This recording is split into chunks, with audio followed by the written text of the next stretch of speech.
Yo, Rod, what's happening? Theracane. Ooh, Theracane. this is new. Yeah. Yeah. It's kind of like a medieval torture device, but it's a self-massage implement. Oh, I think you've used these for a long time, yeah? Yeah, it's like the green. I don't know if you've seen it. It's the green. It looks like a cane, like a hooked cane. Uh-huh. And it's got Yeah, I've seen it. all the ends are balls. Yeah. And then there's several throughout the cane yeah. that you can use to apply pressure to different trigger points Uh-huh.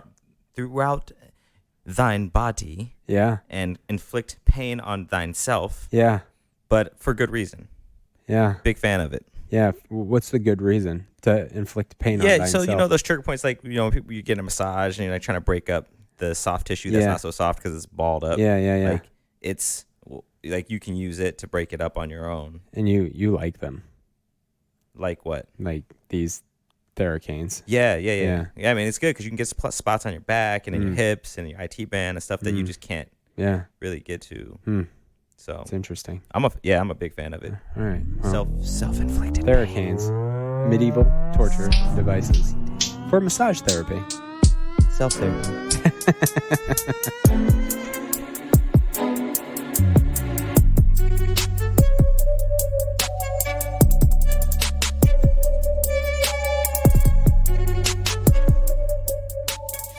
Hi, I'm Megan Scherer, a past guest on the More in Common podcast, as well as a holistic wellness expert and the founder of Be More Movement, a social campaign and nonprofit organization to teach teenagers how social media impacts their mental health. And I'm so happy to be introducing today's show. This is the More in Common podcast. Welcome. This is a place where we explore the fact that we have more in common than that which divides us by anchoring humanity in compassionate conversations. And here is one of the latest reviews. This review comes from TinyT24, who says, "I love getting to know Rodney and Keith. They are woke men that have mad skill at creating great, insightful conversation." Thank you, Tiny T. I know Rodney and Keith really appreciate the kind words, and I absolutely agree. They are woke men, and they do have mad skill. Remember, you guys can find all things More in Common at moreincommonpod.com. You can find their episodes, merchandise, blogs, etc. And definitely, if you like what you hear, give them a like in your favorite podcast app, leave a review, and we will try to read it on a future show. And don't forget to share all your favorite episodes. So this is season 2 of 2020 that they have dubbed a decade possible. And season 2 is all about discovery. Today's episode is with Jen and Steph Sutto, the Sutto twins. The Sutto twins are amazing young entrepreneurs who really explore the space and open up with some vulnerable conversation. I really enjoyed getting to hear their conversation, and I think you will as well. They talk about a lot of things, some of them being their twin connection and their separate journeys along the way, hitting rock bottom and what really comes out of that at the end, building a video platform and their evolution to TikTok, Steph on coming out, and so much more. So it's time to tune in. I hope you enjoyed today's amazing conversation with the Sutto twins.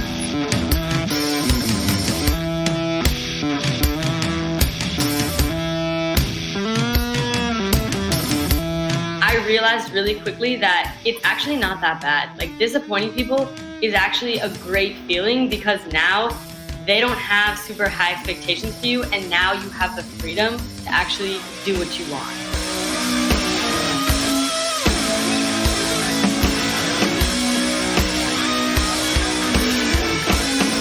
You know what? This world, we're just humans living in it, and we can literally control the outcome of our lives. It's like we're playing a game, but we actually have the controller, and we can actually control what we do in the next level, So, because we decided we're just going to take full control of our lives and really just do what we really want and push ourselves into the direction that we want to go.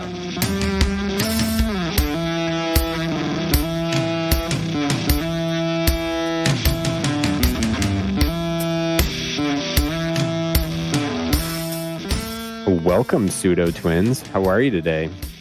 We're great. Happy to be on the podcast. Yeah, thank you so much for having us. Thanks for joining. Well, today we are with the Sutto twins, Jen and Steph Sutto. Jen and Steph grew up in a small town in California, and one day it hit them that they could do anything. So they left their small town and started taking over their own world. They are also known as the Glitter Twins, making a glitter gel marketed to the electronic dance scene.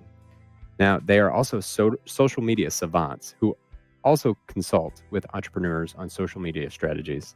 Having a large following on Instagram, at Glitter Twins, and a new TikTok video series called Tik Talk, Talk, about how to use the platform. They have a goal of moving to a new city every year until they stop, and have lived in quite a few places already. In other words, they stay busy, keep knocking down doors, and ultimately trying to pursue their dreams. Yo, hey, so I know Glitter Twins, you can go there and it'll point you to the new Instagram, but what's the new account?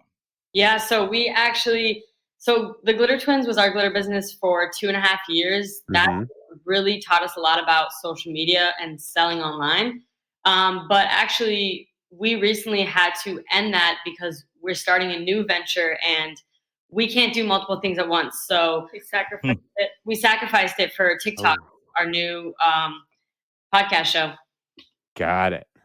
So the new Instagram, our new TikTok is TikTalks show, TikTok's show. And we'll put it in the notes for this for the peoples, and then in our bio and all that kind of stuff too. Yeah. But that's good stuff. Keith, ask your question because it feeds into mine. So just do it. Oh, it feeds your question. Yeah. This is good. Yeah. Okay. So this came from a recent podcast that you were on back in September, right? And you had said that one day, and I said this in the bio, that you just realized you could do anything. What made you realize that? And then what made you not only realize it, take action against it? Where'd that come from? I feel like I probably said that. I remember the day. It was in Utah, Salt Lake City. Say it. Oh, wow. We were both walking along the street, and we had kind of hit like a rock bottom, basically, with our lives. And usually when you hit rock bottom, you always get really good ideas. And I guess we just really had this epiphany that, you know what, this world, we're just humans living in it, and we can literally control the outcome of our lives. It's like we're playing a game, but we actually have the controller, and we can actually control what we do in the next level. So it's weird that we didn't really think about that before, but for some reason that was just such a big epiphany for us that the events leading up to where we are now after that moment has really transcended us, because we decided we're just going to take full control of our lives and really just do what we really want and push ourselves into the direction that we want to go. Yeah, it was because, basically out on a limb, like we had been servers in a restaurant for years and we were growing our Glitter Twins business on the side. And we went to this entrepreneur event and we felt so inspired that we're like, you know what? We have no idea what we're going to do, but let's just quit our jobs. And like we literally had like $1,000 saved up. And then we just blew it on like going to more events. But that was when we used up the last of our money and we were freaking out because we're like, okay, like we literally don't know what to do and we don't have money coming in besides the Glitter Twins, but we didn't want to use that money because we wanted to put that back into the business to grow it. And so we're like, oh my God, this is so stressful. And then we went for a walk together and we were just talking and we're like, you know what? This is our life. We can take control of our life and we can control the outcome of what happens. So yeah, it was a really pivotal moment for us. And it was like, we made a pact. We're like, you know what? We're going to really decide to go all in on whatever we're going to do. And whether it, makes us hit another rock bottom or not, like, let's just do what we want to do. Now, I don't know where your question picks up this conversation, but did you both come to this realization at the same time? Like, was it triggered by one of you? We have kind of like this, so this twin connection thing. Yeah, it's easier for us to be on the same wavelength of what we're thinking. I don't know who came up with it, but we were just having a conversation in general, and then we just kind of started mutually agreeing on the same type of epiphany. So I don't know who, we never know who comes up with what idea. It just happens. Yeah. It is just one. It's a group idea. Yeah, exactly. Group think. No. I have to but in a twin way. Go to your question, Rodney, because I want to. There's a place I want to go, but we'll get there's there. so much there. Like you just earlier when we were talking before we started, because we don't use the rapid fire in the conversation. Like you both said some really interesting things. And like specifically about advice you would give to young people, and one was don't worry about what other people think, and the other one's like have a vision for your life. And did that come out of this epiphany, or like when did you start thinking those things were important to like stop thinking what other people think and to have a vision for where you're going? Where did you start picking those up? Well, I think those were separate things for me. I would say. And for you, this is Steph. Yeah, for me, I'm Steph. For the listeners. When I was younger, I really cared about what other people thought about me. I really valued other people's opinion. And so if somebody judged me, that really took a toll on me.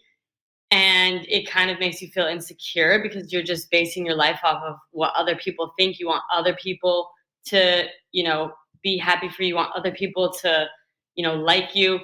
But it wasn't until I dropped out of college that I literally let go of that, because I really wanted to drop out, but it's hard when, everyone's telling you you're going to be a loser if you drop out. Like, no.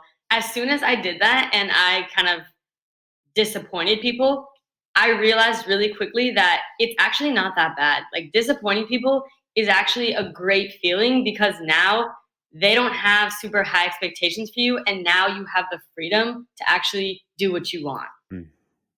That was my epiphany. Jen? True. Yeah. I mean, mine was different because I actually graduated college, but I still felt judged because I was insecure, very shy all throughout school, basically, like elementary school, middle school, high school, very insecure, kind of like high anxiety, social anxiety.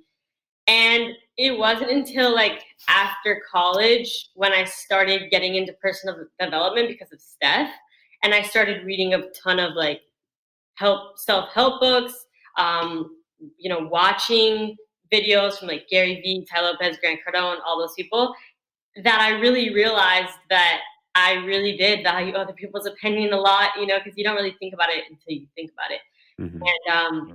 And then it's like, once you realize that you're literally just living your life to please other people, you're like, wait a minute, what do I actually want? Like, what do I actually want to do? And that moment that we shared earlier was definitely a nice pivotal moment where it was like another realization of that. But it was a learned thing. It was like it was an acquired thing. It took us some time of learning, basically, to really understand that. Yeah. This was really interesting to me because I was talking to some high schoolers, some juniors and seniors a couple days ago, and the question that was asked of me was to give them advice, which is something I actually typically try not to do. But it was like, all right, if you were at their stage in life, if you can go back to when you were juniors, what would you say? And I thought I had an answer, and I was like, nah, that's like the BS, like what everybody says answer.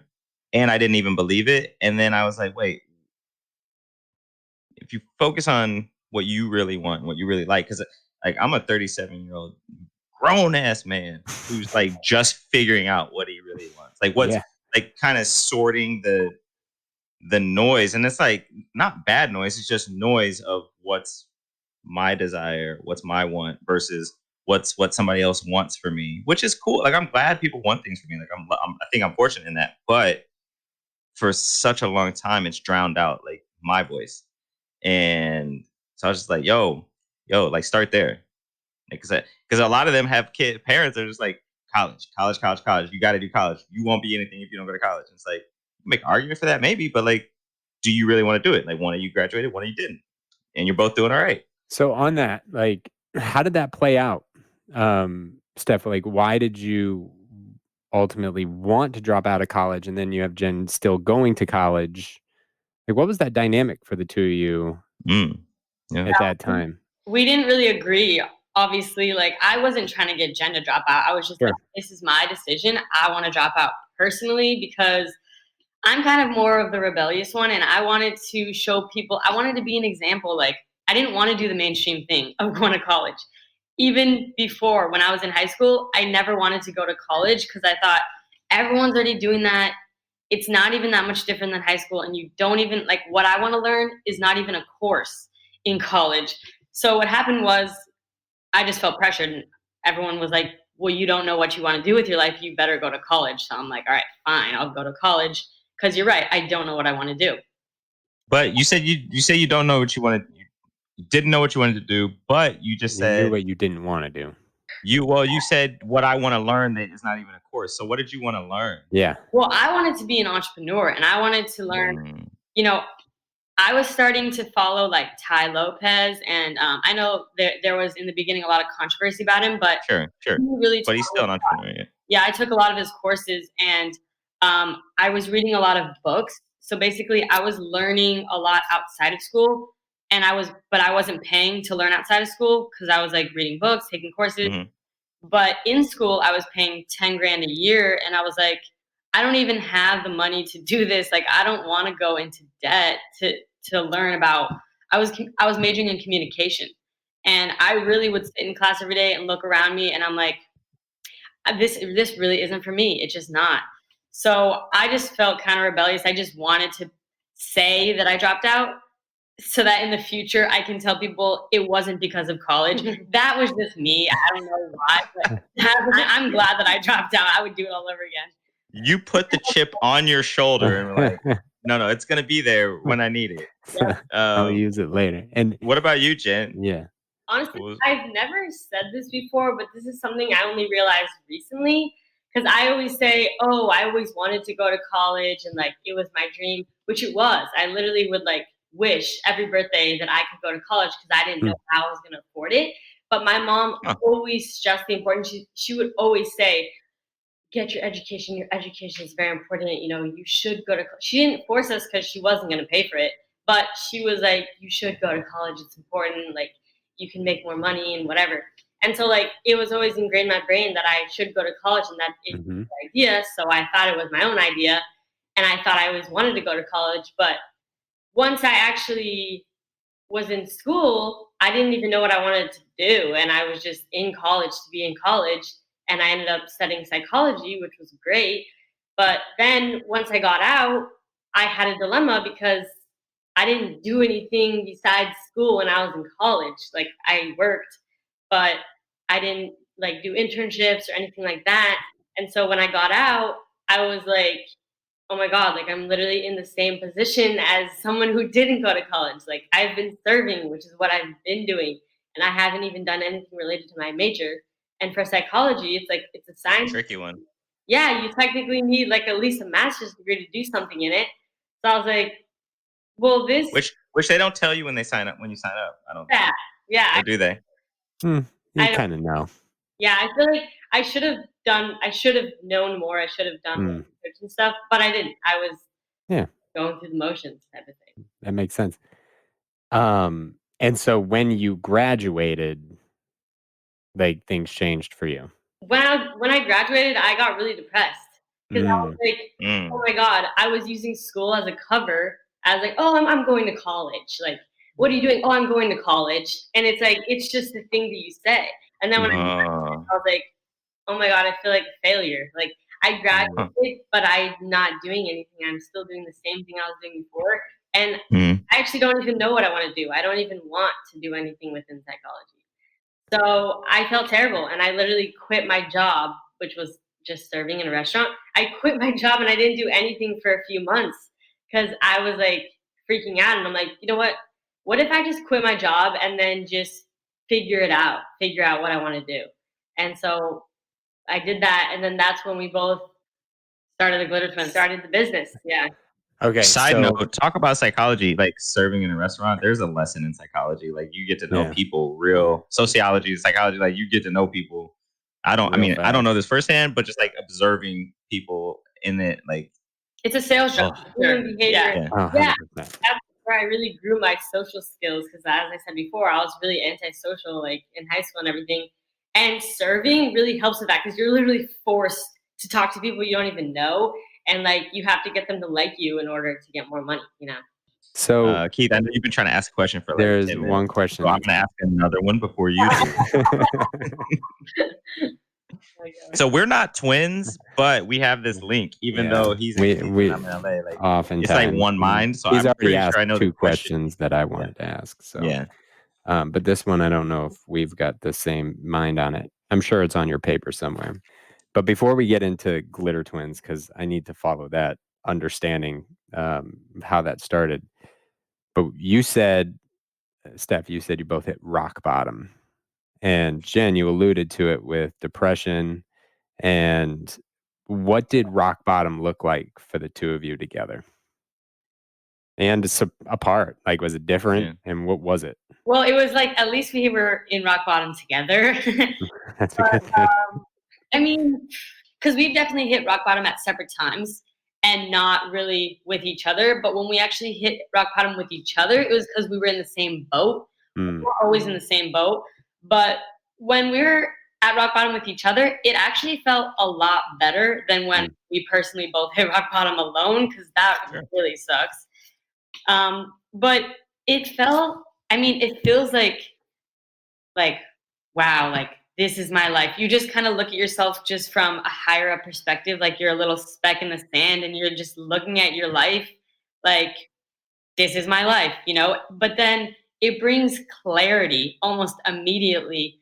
So I almost think that rock bottom is kind of, for some reason, there's a really bad stigma towards it, but I think rock bottom is great because that's when I've gained the most clarity on, okay, this is actually what my life is like right now. And then what do I really want to do from here? Because I can only move up from here. Where do I want to go? If you don't do something about it, like when I've hit like rock bottom, or I've been like really depressed a lot more than Steph, and I was alone and I didn't even talk to anyone about it.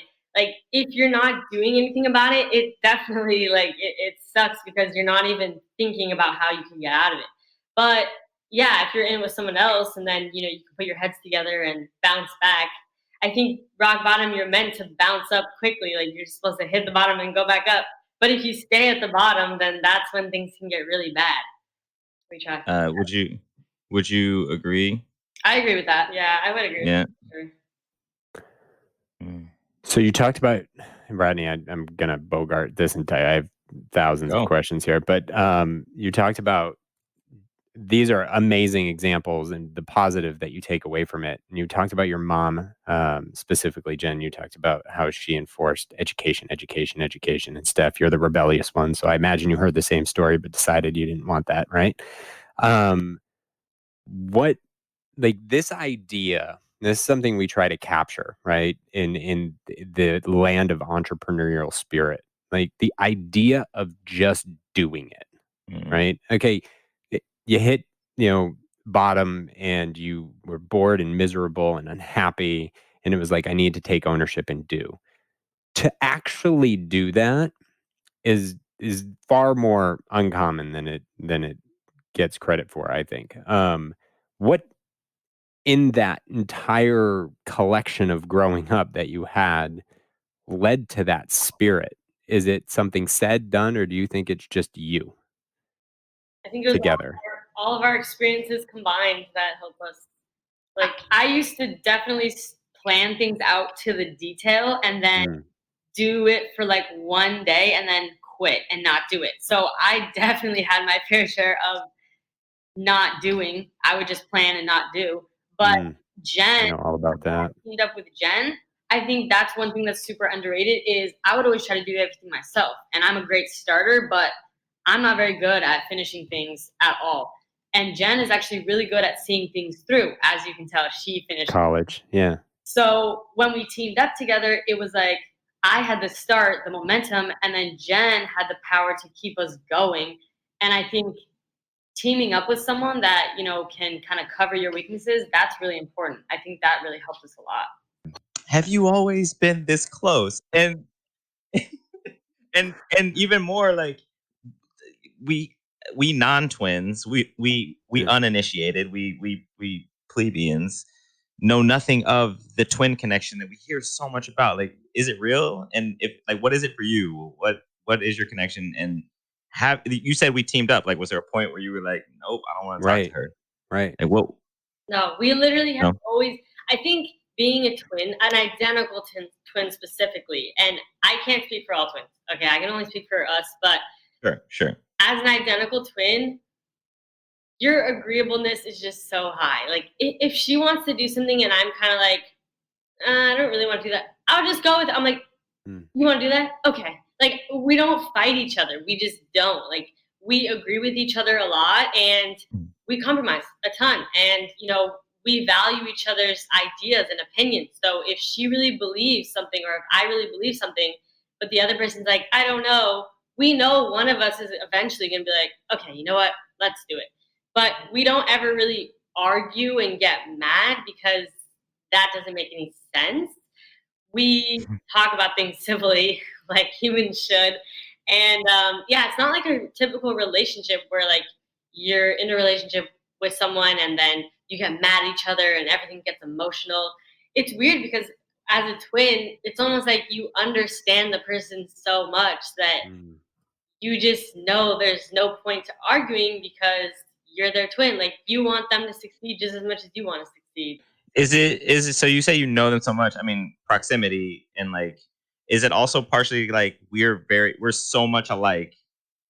Like, there might, like, if Steph says I want to go blah blah blah, and you're like, your first thought is no, I don't want to do that.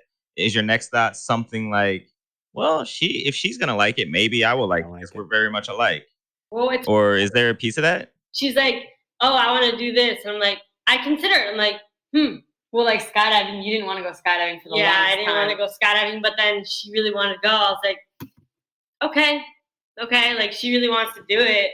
Let's do it. Because it's interesting, because you two aren't that alike. Yeah. We're not. We're actually... You're so very different. We're basically the opposite. Yeah. But we understand each other, that it's almost like we become a unit. So, but we are different. We are a lot different, I think. Yeah. No, I mean, it's fascinating. It's clear. It's fascinating how different the personality is, but there's that overlap. It's the yin and yang. Like, I visualize the symbol when thinking about you two, right? Like, there's just enough overlap. I've now picked up the voice difference as well. Like, it took me a minute, but I got it. We'll test it later. Nice. We'll do a blind ear test. What is a podcast? So we can do that. So taking this to the next step, I can't at all find like what started Glitter Twins. Like, where did that idea come from? I mean, how successful? Like, talk about like where that idea came from and what made you just do that as your idea. Bad question, but that's a good question. So basically, we had mentally decided that we wanted to be entrepreneurs and like do our own thing. And Steph was learning. She was in the 67 Steps program with Ty Lopez. She was taking like the social media course or whatever of his. And so mentally, we had known that we wanted to do something. We just didn't know what. But we ended up going to our very first rave. Our friend took us to our first music festival, EDM festival, and we literally just like fell in love. Like, we were like, oh my gosh, we love this community. Everyone's so nice. This is amazing. We want to be a part of it. We just really wanted to be a part of it. And so we're like, okay, well, if we want to be a part of it, we need to solve a problem. And we know that's what you're supposed to do. You're supposed to solve problems, and that's how you start a business. And so we discovered that people were wearing glitter, but halfway through it was falling off their face and they were looking like really bad at the end of the night. And so we're like, you know what problem we can solve? We can create glitter gel that stays on your skin all night. And we can literally, our niche will specifically be ravers. And so that's what we did. And people loved the product and loved us. We would go live every single day. Like, we were really involved socially. But and we a ton of raves. We went to a rave and people started coming up to us. I've never been to a rave. Neither have I. We'll take you to your first one. Nice. Well, we stopped now, but we retired kind of, I guess. Retired ravers. What did mom think when you started Glitter Twins? I mean, this is obviously after you guys both cared less about what other people think, but it's still mom. Like, how did that all go over?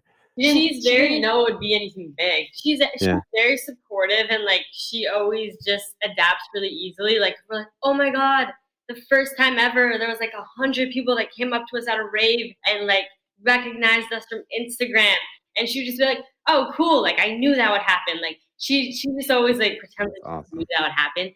I don't know if she actually does know that. She has some good foresight, Yeah, she's like, oh, I knew you girls would do this. But she's very like adaptable. Like when I first came to her telling her that I wanted to drop out, because school was like very important in her eyes, and even though she was literally like, wow, I can't even believe that you want to do that.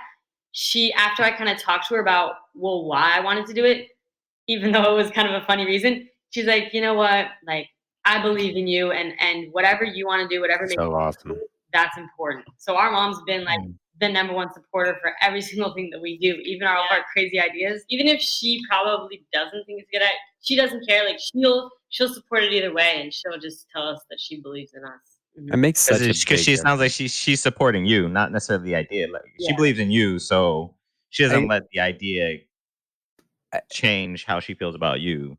Everybody we talk to or even pay attention to, like that very principle of having one person who they may challenge you, but they believe in you and they say go.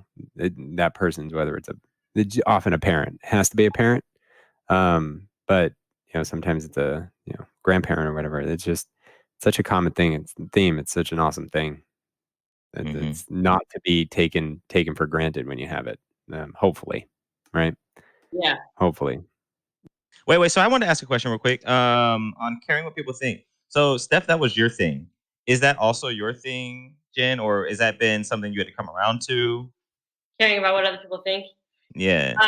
Yeah, I think especially if you are very shy, you really care what people think so much that you don't even want to say anything. Yeah.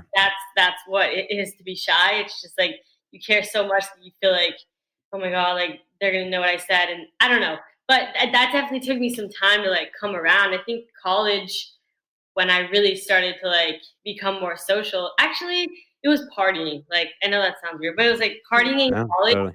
I learned a lot through partying. I mean, let's be real. Like alcohol lowers your inhibitions. You feel like you can talk to people more. And then when I was sober, I was like, wait a minute. If I can be really social when I'm drunk, I can be really social when I'm sober as well. Huh. I'm actually 100% sober now, and I haven't drank in like 5 months. So my party days are over. But I feel like partying and drinking like definitely helped that for me. It's an interesting flip. Most people, I never made it. Like, oh, I can talk to anybody, so let me drink more so I can talk to more people versus, hey, I'm sober. Let me right. It's do not the same like thing, alcohol right? is giving me this ability to dance. Like it's like, no, you can actually dance. Interesting. You choose to do it when your inhibitions are lowered. Correct me if I'm wrong, but the two of you have a very strong sense of personal accountability. Like, and I think that speaks to it, right? This idea that alcohol wasn't the reason I could talk. It just gave me the avenue to give myself permission to talk to people more, but I can do it with or without alcohol. I think it's a pretty awesome thing, whether you've thought about it or not before, but I think it's pretty awesome having that kind of personal accountability. I mean, Rodney and I talk about this all the time, this idea of like choice. Choice is your number one motivator. Like you choose what you do today. And whether it's this or that will dictate how you feel later about yourself or your surroundings or your circumstance. And sometimes choice is harder, but, especially at our stage in life with families and other things. But at the same time, choice is still the only thing that you can control. So Jen, you talk about being super shy, super introverted, especially earlier. What was it like the first time you went on camera? Live on Instagram? What was that experience like for you? Wow, I don't really remember, but I'm sure I was probably really insecure and just thinking about what people are thinking of me, which I think happens with a lot of people. They're thinking about, oh my God, like, what are they thinking about me? Or they're looking at me right now. What are they seeing? Instead of trying to get your message across. And so it just takes practice. I think I was probably just live with Steph. Steph's like, I was probably talking. Yeah. It's good though. How do you both feel about it now? Like, yeah, I mean, you're super comfortable on camera at this point, but I used to literally talk 80% of the time, and now I've learned to, especially watching myself and then hating myself for like dominating the conversation. I learned to like close my mouth and let Jen talk, and now I actually try to let her, like on our talk show, I try to let her talk 60% of the time if I can, just so that I can train myself to not be so much, you know? Right, because it's easier for me to let Steph talk, but then I'll like in the beginning when we've kind of been on a lot of podcasts. We've been on like 15 podcasts or something, but in the beginning, it would just be Steph talking, and I would just be like, it's fine, take the reign. But also later it'd be like, man, I wish I would have talked more.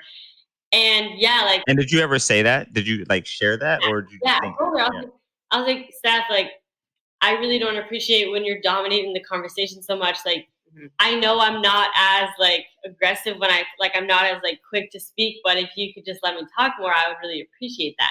And she was like, oh, like, I didn't know that's how you felt. Like, I'm so sorry. Like, definitely. And yeah, I mean, I talked to her about it for sure. So, Rodney, do you have a question? It's an edit moment because I got like 10 every time they speak. Go. You mentioned earlier, like communication between you two is fairly simple. Is raising those types of concerns? Yeah, like is it raising those types of concerns? Is because for part of what we do, it's all about more compassionate communication, right? Like when you're not a twin, it is more difficult, and I'm sure you experience that with other people, not just each other. But like that type of situation, right? Being able to just say, "Hey, this is bothering me," and Steph, you're like, "Yeah, cool." Like, what's that experience like? Is it just natural for the two of you, or is there actual sometimes some reservation or some concern or worry since you guys don't fight? I don't know. I'm curious. I mean, I can only speak for myself. I don't know for Steph, but for me, yeah, like I do kind of get a little bit anxious if I have to bring something up to Steph. Like I will think about it. I'm like, oh, I don't know. I don't want to cause any trouble, you know. And I do actually think about that. You know, a lot of times she'll sense things, but sometimes if you know, like in the past, she won't like my boyfriends or something, and it's like then I have to bring it up and talk to her about it. And yeah, that definitely does evoke some anxiety in me, and I don't really want to talk about it, but I know that she'll be understanding when I do talk. Oh, that's good. What's it like for you, Steph? For me, it's having self-awareness because especially since and growing up, you know, both Jen and my mom, they're both more introverts and more of feelings people. I'm more of a thinking rather than feeling. So for me, it's having the self-awareness to understand like how they're feeling and maybe understand that maybe they're not bringing stuff up, but trying to. That's why I learned a lot. I used to read a lot about like body language and nonverbal communication because sometimes people won't say stuff to you, but you have to kind of think about what they're thinking and try to bring it up for them because people aren't always able to do that. I mean, it's such a great example of the power of relationship and the power of trust, right? Like we were just talking about this earlier today. Simon Sinek was talking at a conference, like, and this particular person, a leader in the organization at the conference, said, you know, this is hard. Like culture is hard. And Sinek said, no, it's not. It's about trust, right? It's Jen trusting Steph that like, I know I'm not comfortable saying something, but if I say something, she's not going to jump on me and yell at me and scream at me and make me feel bad about saying it. And Steph, you're thinking, yeah, I mean, well, and then his follow-up point was his follow-up point was that trust. So trust is the thing, but it's actually not that hard to build trust. Like it can take time because it's a earned thing, but it's not that hard. Like transparency and communication are the easiest ways to build and then obviously action, like following through. But yeah. So I think I think it's a good, I know, I think it's easy for us to go, oh, you're twins. It makes sense. But I asked that question because it's you're people too, and it's a relationship, and all you're relationships twins and navigate people. those same things, right? Like, yeah, you're not just defined as twins. So now, like, even though, but that is your brand, though. It is, right? It is. We like good, smart. We like when people recognize that we're twins and like, oh, are you guys twins? Like, we get happy when people say that. I don't know why some people think, oh, I bet you get that a lot. It's like we literally like it, so it's fun. Yeah. Oh, that's good. Put that out there. TikTok. So you switch gears, yeah. Like, I really want to understand. Like, so what spurred the TikTok desire? Like you said, we never want to walk away from something until we know where we're going. So you left Glitter Twins because you knew you were heading in this direction. Why? That's funny because we were just talking about this yesterday. What really sparked it with us, because we both had TikTok accounts, but we were posting random videos, and we were posting like once a week or something, and not really even posting. Didn't really care about it. Didn't really know much about it. But then, sorry, real quick, did you have accounts when it was TikTok or back when it was Musical.ly? Well, yeah, I had it when it was Musical.ly, but I only uploaded like 2 videos. We weren't really I would say we weren't really on Musical.ly. I think in August we got on TikTok of 2019, and so we started posting a couple videos with like a couple hundred views, like nothing crazy. And then our cousin, who's like a freshman in high school, Addie, we meet up with her, like it was like a family. What's up, Addie? Something. Yeah, shout out to Addie. And shout out. She was like, oh my gosh, you guys are on TikTok. Let me see your videos. And then she was like, oh my gosh, you guys don't even know how to make videos on TikTok. These are so cringe. And she kept saying we were cringe. And she kept saying all these lingos that we didn't know about. And isn't it sad when you start hitting that point? Like, I was just like, okay, like I thought I was young, but now all of a sudden I feel old. Yeah, she started talking about all these terms that we didn't know, all these aesthetics of kids in high school. And then that really fascinated us. And we're like, okay, we feel like we don't know. We're feeling left out, that we don't know. Yeah. We don't understand Generation Z. We're technically on the cusp of Generation Z and a millennial. So we're like, we understand millennials, but we want to understand Gen Z. And there's a lot going on. We need to dive into this. So then we start binge watching literally hours a day. Like I remember. Which is not hard to do, honestly. It is not hard to watch hours of TikTok. It's magical. I have yet to log on. It's fun. But anyway, I remember like in the beginning, I would watch like 5 hours of TikTok a day. Would consume my day. And then we started making content that we thought was like good content to make, but it was just random. And we started posting it on our Instagram stories because we were like proud of our work, which still only got a couple hundred views, still really cringe and bad. But then this guy. Wait, can you just use cringe actively? So now you've internalized. Now I need to know like what it means. Cringe, bro. Like, oh, is that what it is? Like you cringe? Oh, okay. Okay, that was embarrassing of you to do. Okay, like makes sense. A real life example. Like I would personally, these are the kind of cringe videos I would upload. I would go in public and I would do like dance challenge videos in front of people, like in front of older people, and it was really embarrassing because nobody knows what I'm doing. Nobody cares. And we're filming it, and it was just so embarrassing. Yeah. But anyway, so we start posting it on our Instagram stories because we're all proud of our cringy videos. And this guy, Michael, like Michael.consulting on Instagram, he messages me and he's like, what is your niche even? And I was like, what do you mean? What is my niche even? I was like, I don't even know. I'm just posting videos. And he's like, yeah, that's the problem. And so I was like offended by what he said. And I'm just like, who is this guy? And why is he saying this to me? And turns out he grows accounts. Like he grows accounts on TikTok. He manages over like 25 accounts. He consults for a bunch of accounts. He owns a bunch of accounts. And he had recently grown and sold an account with like almost 500,000 followers. And whoa, like how is this guy even talking to me right now? Like, this guy is doing a lot of crazy stuff with social media. And we also learned that he's the one behind a lot of the big people you see on Instagram. He's grown their Instagram. So basically, he's this behind the scenes guy who's really good at like social media algorithms, and TikTok was the new thing that he was really getting into. And so we start talking on the phone, both of us with him, and turns out he has this Facebook group about TikTok. We end up telling everyone about it. He makes us moderators and everything. But we start learning, and we realized we needed to really niche down and be niche specific and create content that has to do with our niche, because people aren't going to follow you just because you make random videos. Reason like, oh, you make satisfying makeup removal videos. Great, I know exactly what to expect when I follow her. And we started learning about keywords, hashtags, how the algorithm works and all that. And he literally would like talk to us for hours about this kind of stuff. That's kind of how things started for us. So that led to Tik Talk, and I'm saying it that way on purpose. Yeah. Tik Talks. Yeah. Like, don't forget the S. So why? So was that just a result of we didn't know what we were doing? So I bet a bunch of other people don't know what they're doing. So let's talk about how to do it better. Yeah, it was basically kind of like when we went to our first rave. It was that type of thing. We realized what's the problem we can solve? The problem is that people are starting to get on TikTok because they realize that it's going to be the new hot app.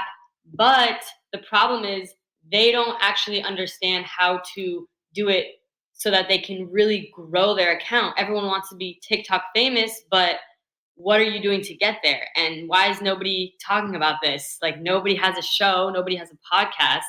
So why don't we just be the first ones? And we decided we were going to do it. And of course, we had to build up our credibility before we even did that. So before we started our show, I mean, at this point, we have over 100,000 followers each. And it's only taken us a couple months to grow that because of January 15th. Wow. It's January 2020. Wow. We don't know where we'll be at when you guys actually release this, but as of now, it took us a couple months to get to 100K with all the knowledge that we have. Yeah. We want to help other people because we realize that it isn't just about being TikTok famous. It's not about like people knowing you. It's really about if you can reach this many people, what are you going to do with it? Like, how are you going to see? people? Yeah, what value are you going to add? Yeah. Because I've been really interested in TikTok, mainly because Gary Vee brought it up, and I was like, "What the hell is TikTok?" And then I figured out the history of it and everything, and it's like, "Oh, it's been around."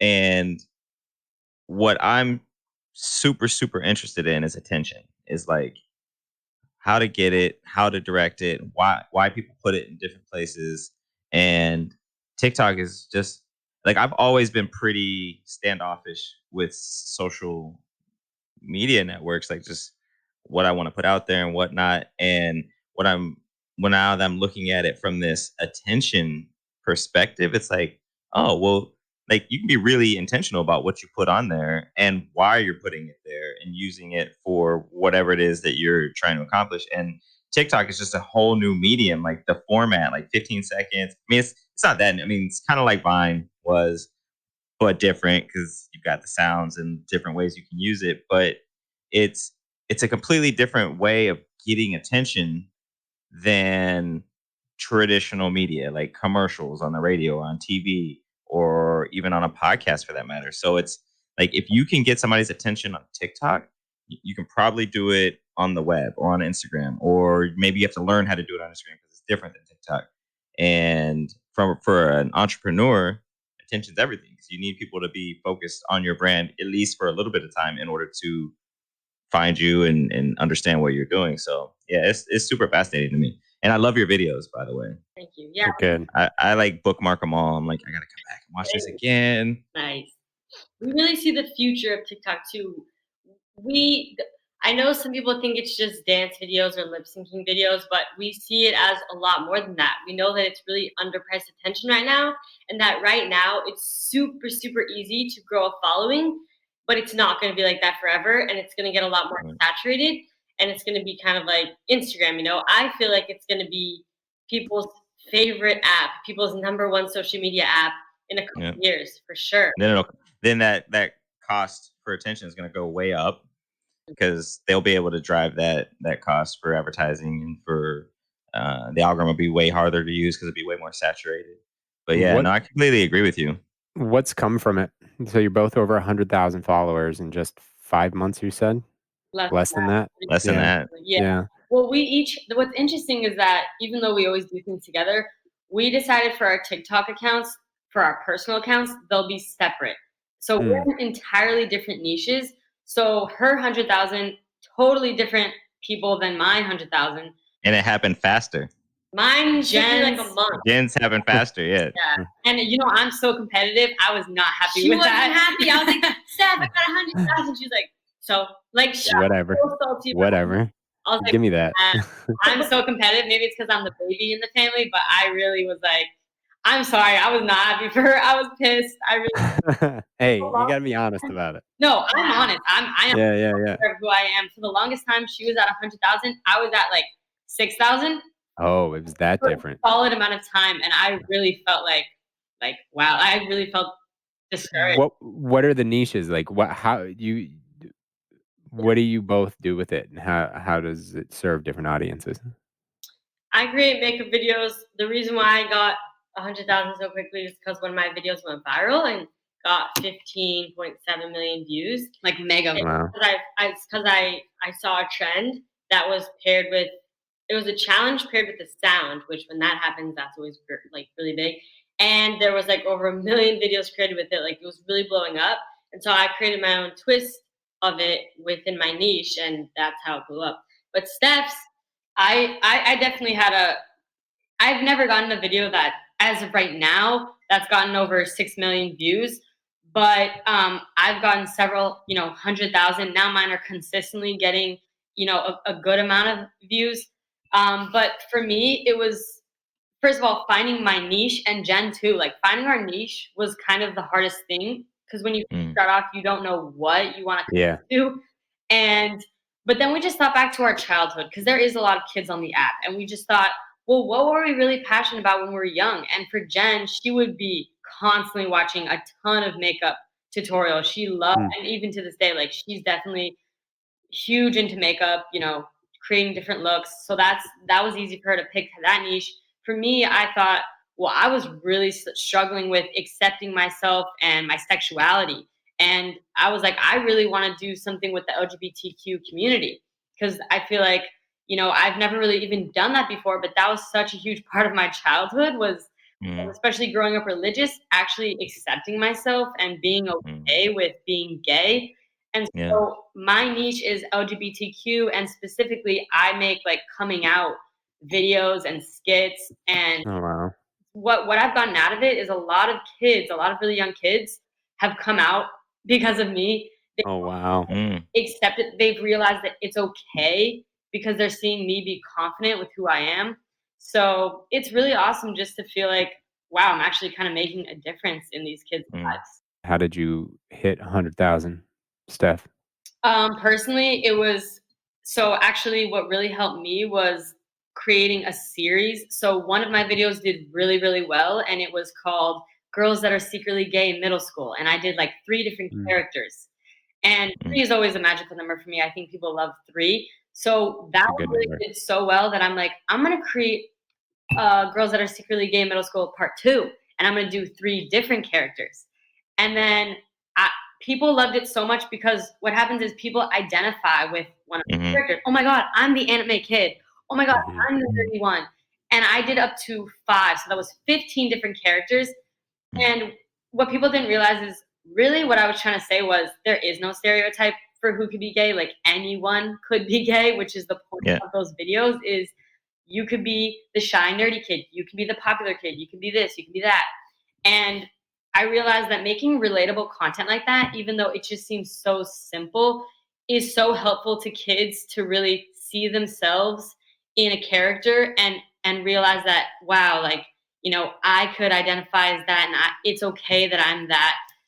That really helped me realize that my target demographic are people that are still in the closet, struggling with accepting themselves, and, they're worried about what other people think. They're worried about other people's opinion. So now I'm so much more thoughtful with the kind of content that I make, because I'm really thinking about my followers, and I'm thinking about them as individual people, could this content be helpful? Like, could they send this to their best friend in a way to tell them something? I'm trying to figure that out to build more confidence with them, like telling their friends and their parents. And she's been getting a lot of people like really just like loving what she's doing. Like a lot of Steph Sutto fan pages have been popping up. Yeah. Oh my god! I feel like a famous person's sister right now. Like I have less followers than Jen. It's crazy how, but she's really cultivated her audience. Yeah, they're really loyal to her. So because of our podcast, we like to talk about heavy shit. When did you come out? I was actually 20 years old when I came out. And which is why, for me, I'm actually surprised all these kids are so self-aware. Like I kind of knew, obviously, but accepting yourself is hard, especially if you grow up in a really religious family. Yeah. So I'm proud that a lot of these kids, it's becoming more acceptable to be super self-aware with who you are and actually tell other people about it. That's impressive to me. I love Generation Z. I think they're really making a lot of progress. That's amazing.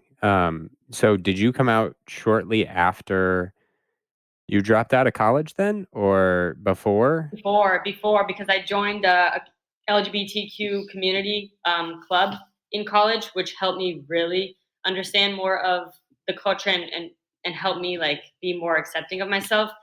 Yeah. But yeah, I think 1 year before I dropped out, right before I was going to go to university, because I went to community college for 2.5 years.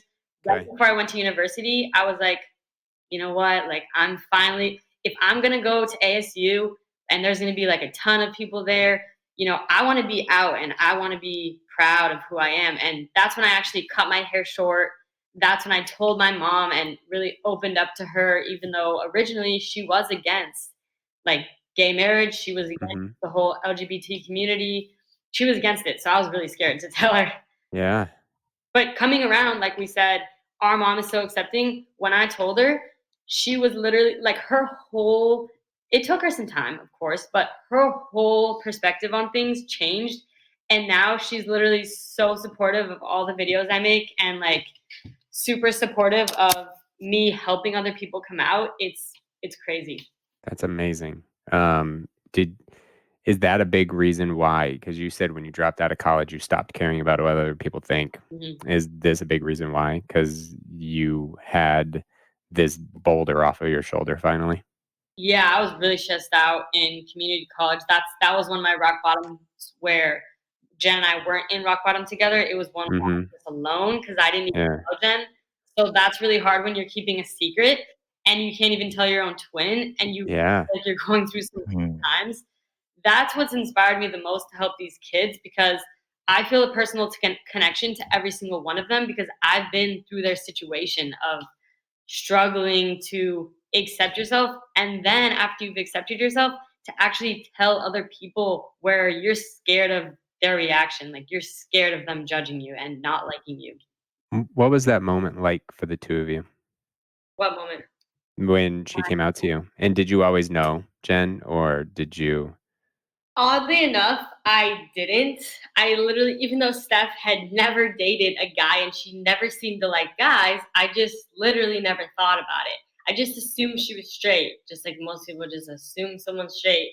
I think that'll change over the years. But anyway, I didn't think about it. So when she said it, I was a little bit like, I was like a little bit shocked, but at the same time, I was like, how do you know? Like that was the first question I asked. I'm like, how do you know you're gay? And then she explained that she's always liked girls. And I was like, okay, like, cool, and I was totally accepting of her when she came out to me. That's why she was the first person. I knew she'd be the most supportive.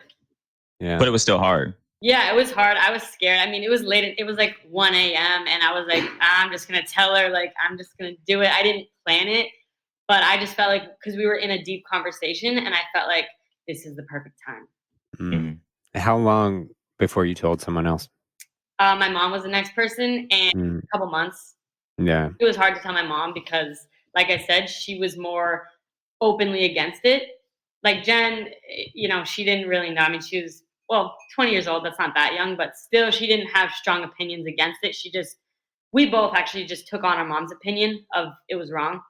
But telling my mom was so hard. I was so nervous that she literally, when I told her, I need to sit down and talk to you about something. And I was like, I'm really nervous. Like, it was obvious. She was like, what? She was so scared that I had like murdered someone or something. And when I told her, the first thing she said was, oh, that's it. You literally, like, oh, that's it. So you just mentioned that you two both kind of took on your mom's opinion of being gay, being wrong. Like that was so overcoming that. So you had to overcome that before you could overcome people's judgments of you, because you were kind of I'm assuming here, definitely assuming you were judging yourself. Yeah. If you saw it as wrong and then you felt you were gay, then you were like, oh wait, I'm wrong. So how did you overcome that? I mean, it kind of gets into shame and like all that. Like what was that for you? Yeah, I felt like I really did feel like I was wrong. Like I felt like I don't want to be gay. Like I knew that I had these feelings, but I was like, I don't want this to be me. I don't want this to be true. So I would try to make it not true by ignoring it and thinking maybe I just don't like anyone at all. Like, because I was thinking I either like guys or there's no other, because I can't be gay. I really can't. It's wrong. And after I tried to like guys, I like try to think about guys and having crushes, I just couldn't do it. And even one day in high school, I remember specifically one day I said to myself, I am not going to think about girls. I'm going to try to only think about guys.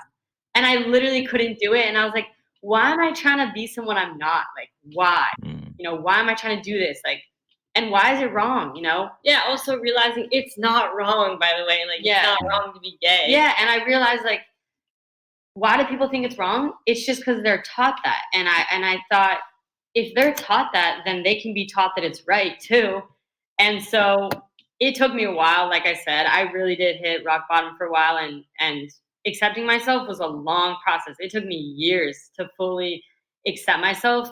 And like I said, that was only the first obstacle, because then you have to come out to other people, and it's like, that's a whole nother thing. And that's just why I create the content I do, to make it seem more casual and make it seem more okay, because it should be more of a casual thing.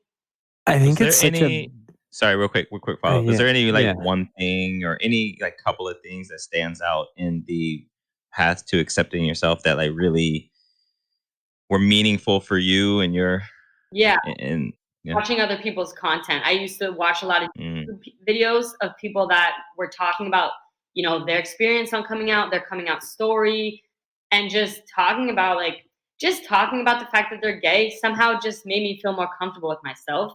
The more you bring it up, the less taboo it is. So watching and at the time YouTube was the big thing. So still is videos, literally just watching a bunch of YouTube videos, that really helped me a lot. Cool. I think it's a really interesting representation of the truth behind the difficulty, because you had a twin sister, but you still had to navigate that on your own, right? And you would think, I mean, how close you are and everything, if you're an outsider who doesn't have a twin sister, be like, well, you don't know what I went through, but you do, because you did. And I have to ask this question because I'm just curious, Jen, like what's that in that moment? You thought it was wrong too, but did your world just flip and you're like, oh, okay, cool? Like how did the whole processing for you work, and knowing that your sister had gone through this experience in life and she was doing it on her own? Yeah, well, that made me sad. That part that she was hiding it and it was really eating her up inside, that made me really sad, actually. But I had been we were really Christian growing up, but then I became less Christian as the years go on, and I was just like, I don't know if I really believe the things that these people believe anyway. So by the time she said it, it was like I was already starting to become more of a spiritual person, which now I just believe that God is the universe, and I believe in the law of attraction and that type of stuff. So it just aligns with my beliefs more. But yeah, finding out that she was gay, I wasn't like, oh my God, she's gay. I was more like, wow, I can't believe she was hiding that for so long. And the fact that she was just not even being her true self for so long. And I also felt like I probably should have known, but I didn't. But yeah, I was glad that she came out, because she was so much more confident after that. Oh, you noticed a shift? Yeah. You felt it. That's amazing. Well, listen, I think we just hit a stride of what we're all about, but we have to bring it to an end, unfortunately. And we do that in one very specific way, and that's by asking a question. One final question. So I'll ask you both, what would you like to leave everybody with? Ooh, that's a really good question. Personally, for me, I would like to leave everyone with remembering that this is your life and that you get to live it however you want. And that if you're going to be on this earth, if you're going to be living your life, you might as well be confident and do what you love. And if you don't know what you love to do yet, then just keep trying out different things until you figure it out, because life is not worth living if you're going to be miserable. Do what you love to do. I think that's the main takeaway, in my opinion, for me. And if you haven't figured it out, for those who haven't figured it out yet, that was Jen. I hate you, Keith. And I'm going over to Steph now. Hey, this is Steph. My thing is, happiness is a choice.